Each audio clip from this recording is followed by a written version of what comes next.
A certain Yalaju Amaye was a founding director and shareholder of a company called Arak Limited. After years of building the company, the other director secretly held a board meeting while he was abroad and passed a resolution removing him, claiming that his shares had lapsed due to unpaid dividends, unpaid calls, as they call it. He sued, went to court, arguing that he was a bona fide shareholder and that the move was a power grab. They dragged the matter through to the Supreme Court, where the court held that a director or shareholder cannot be removed in breach of the articles and without notice, and that corporate governance practices must be strictly followed if you are to upturn or upstage a shareholder, particularly one who was a founding father of the company. The lesson we learn from this is that legal rights mean nothing without vigilance. If you're a shareholder, shine your eyes, because power can shift with a single board vote in your absence. Then there's another case, which was a shareholder dispute over undocumented transfers. Chief Okeowo claimed to have bought shares in a building company from Mr. Migliore, looks like an Italian, but the transfer was never properly registered in the company's books. After Migliore died, his children denied the sale and tried to exclude Okeowo from the ownership of those shares. Then the legal ruffle began. It was an oral or informal transfer of shares. Is this enforceable? The court's answer is no. The Supreme Court, when the matter got there, held that until a transfer is registered, until a legal title is registered to shares, that legal title does not pass from one person to the other. The moral of this story is that in business, proof beats promise. It is not enough that you say you are a shareholder, or I say that I pass my shares to you. Until those shares are properly registered and transferred, you are not a shareholder. Lastly, let's talk about where there was a family feud over the control of a company. Alhaji Sadiq died, and after his death, his children discovered that shares they believed he owned in the family logistics business were in fact held in the names of his personal assistant and his driver. The widow applied for letters of administration and then claimed beneficial ownership of the shares that were held by the personal assistant and the driver.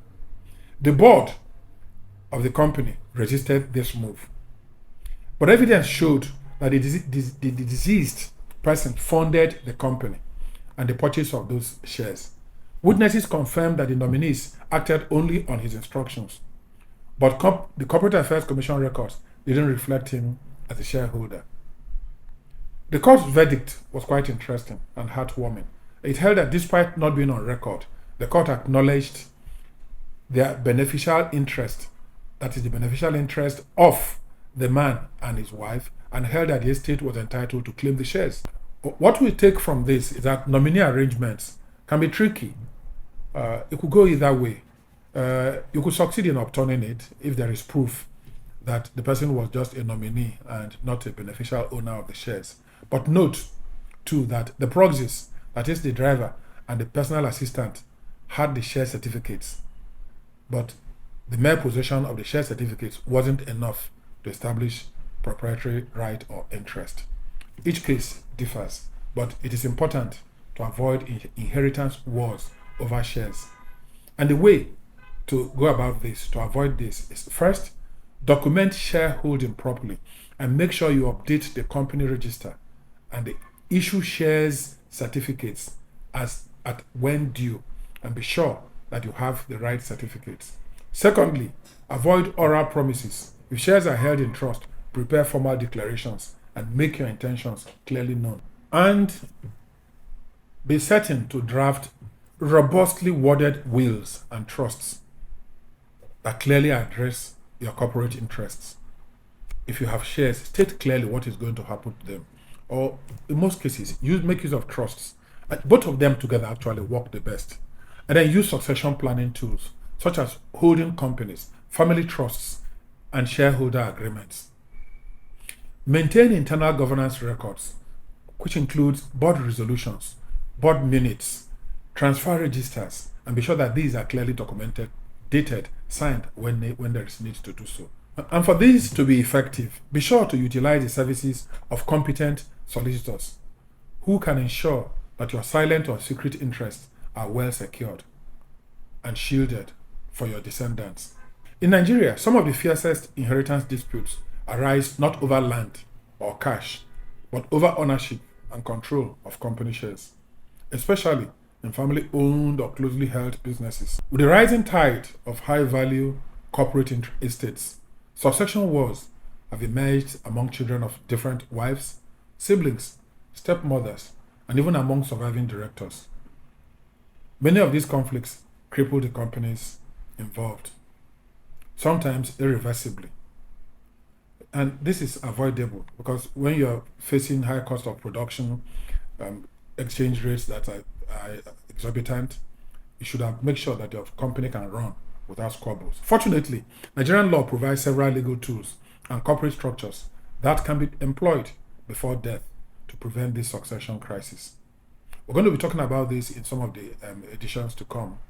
But before I leave you, let me give you my final words on this matter. Fortunately, Nigerian law provides several legal tools and corporate structures that can be deployed before death to prevent this succession crisis.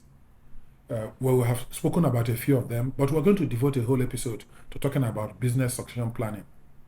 And you need to have this so that you could manage the transition of your business empire or business interests.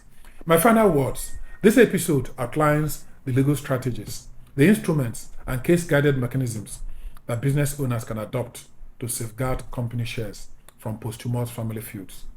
The law doesn't leave business owners and their heirs naked. In fact, it clothes them with several layers of protective legal apparels. They only have to choose wisely and choose timelessly, that is, choose on time and choose with wisdom.